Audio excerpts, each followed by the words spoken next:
Silver is sitting at $69.69 an ounce right now.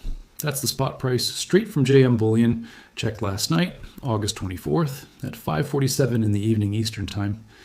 If you're interested in money, finance, or changing your financial future, like this video and subscribe to Money Insiders right now, because what you're about to learn can change the way you see money forever.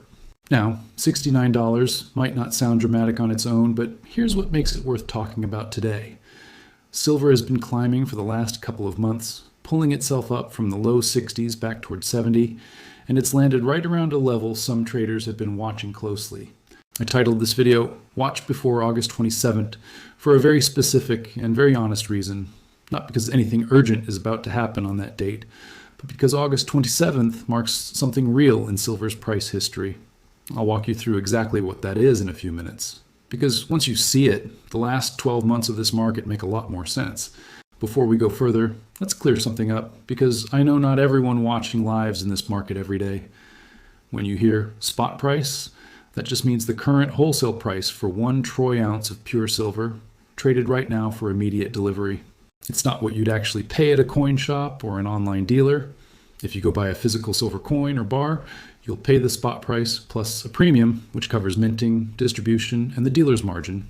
That premium moves around depending on demand, and it can vary quite a bit from one seller to another, so if you're ever actually buying, it's worth comparing a few dealers rather than taking the first price you see.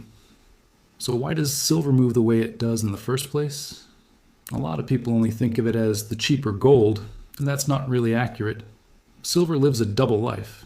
Close to half of the silver bought every year doesn't go into coins or bars at all, it goes into factories. It's used in solar panels, in electronics, in electric vehicle components, in medical equipment, and in a long list of industrial processes where its conductivity makes it hard to replace. That industrial side has been growing for years, driven largely by the expansion of solar power installation around the world and by continued demand from electronics and semiconductor manufacturing. I am not going to hand you a precise tonnage figure here because I don't have a fully verified number I trust enough to put in front of you. But the trend itself is well documented, and it's been a genuine tailwind for years, not a talking point someone invented to sell you coins. On the supply side, silver has a structural quirk that a lot of new investors don't know about, and honestly, it's more interesting than most of the demand story. The large majority of the silver pulled out of the ground every year isn't mined because someone specifically went looking for silver. It comes up as a byproduct of mining for other metals, mainly copper, lead, zinc, and gold. Mexico has long been the world's largest silver-producing country, with Peru and China also among the biggest sources. And in most of those operations, silver is the secondary product, not the main event. That means when silver prices rise, mining companies mostly can't just decide to dig up more of it. Their output is tied to decisions made about copper or zinc, not silver. There are a small number of primary silver mines in the world, but they're a minority of total supply. On top of mined supply, recycling adds a meaningful amount of silver back into the market each year, particularly from industrial scrap and old electronics. But recycling supply also doesn't move quickly in response to price. Stick with me, because this supply picture is exactly what makes what happened back in January worth understanding. There's also been a newer development on the demand side that's worth flagging honestly, even though I can't verify every detail of it with full confidence. Several reports this year have pointed to a handful of central banks, including Russia, India, and Saudi Arabia, allocating some of their reserves towards silver alongside their traditional gold holdings. Central banks have almost always stuck to gold when it comes to official reserves, so if this trend is real and continues, it would be a genuinely new dynamic for silver rather than a repeat of anything from past cycles. I'd treat this as an interesting development to watch rather than a confirmed large-scale shift, since official reserve data takes time to fully verify. Before we move on, I want to address something directly because I know it comes up in the comments on almost every silver video. You'll sometimes hear claims that the real price of silver is being held down artificially, or that the paper market doesn't reflect what physical silver is actually worth. I'm not going to tell you the price is being manipulated, because I don't have evidence for that. And I'm also not going to tell you it's impossible for any market to have distortions, because every market does at times. What I can tell you honestly is how the price you see is actually set. It comes primarily from futures trading on exchanges like COMEX, alongside the London over-the-counter market, where large volumes of buying and selling happen every day and get reflected in the quote almost instantly. When physical silver gets genuinely tight, as it did in January of this year, you can actually see that show up in the data. Inventories draining, borrowing costs for silver spiking, and premiums on physical metal pulling away from the paper price. That's the market doing exactly what it's supposed to do when supply and demand shift. So rather than asking you to trust a claim either way, I'd rather point you toward what's actually measurable and let that speak for itself. Let's actually talk about January, because you can't discuss silver in 2026 honestly without it.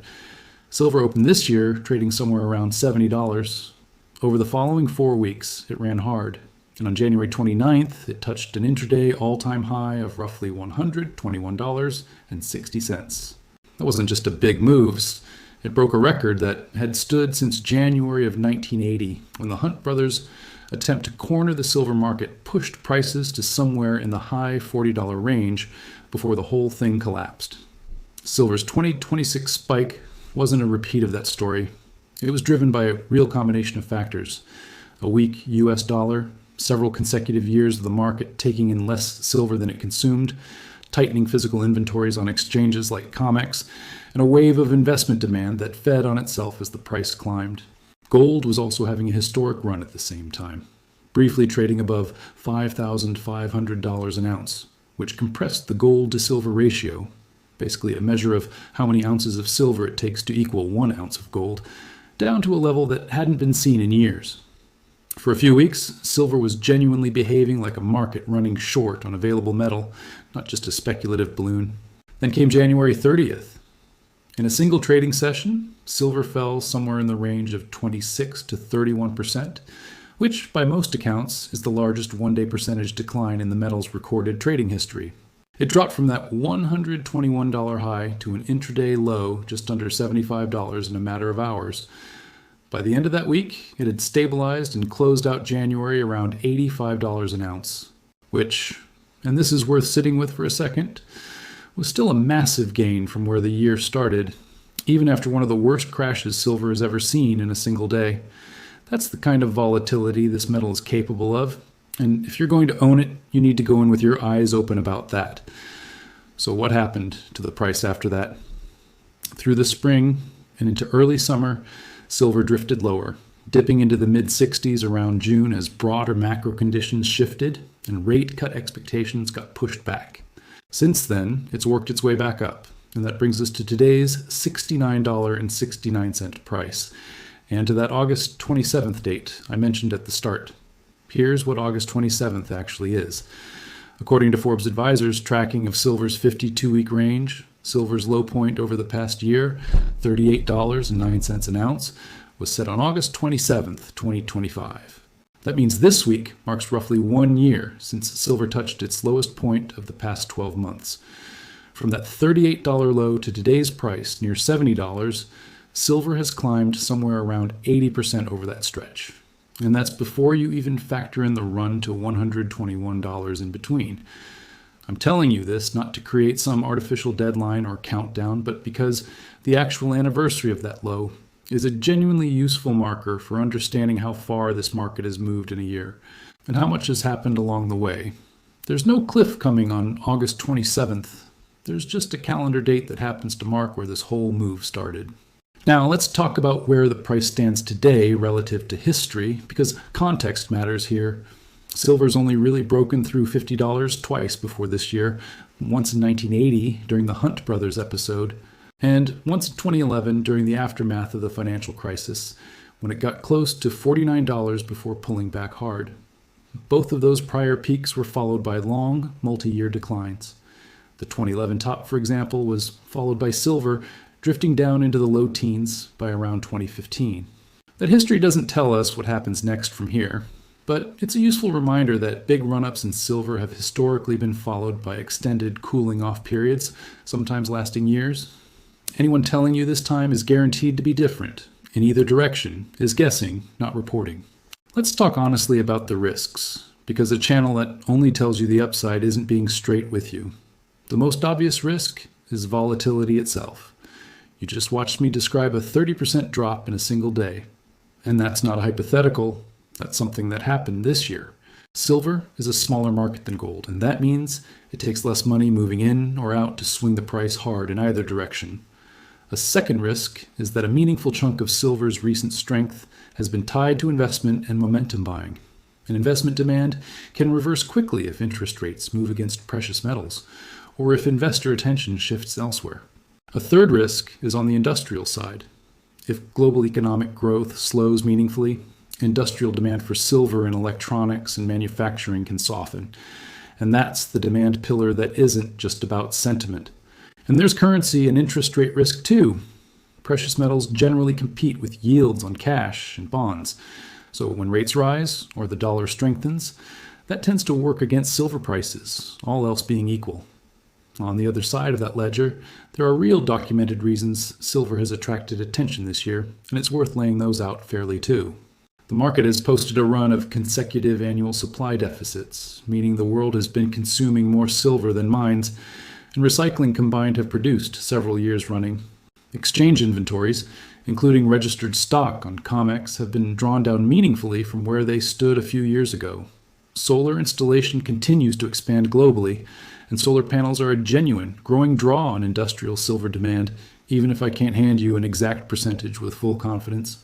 And there's been a documented shift among a handful of central banks toward including silver alongside gold in their reserve strategies, which is a newer development than it might sound like, since central banks have historically stuck to gold almost exclusively. None of that guarantees future price gains. It just means the bull case isn't built on nothing. So where does that leave someone actually thinking about silver as an investment? I want to be straightforward here. This isn't financial advice, and I'm not a licensed advisor. I'm someone who follows this market closely and reports on it honestly.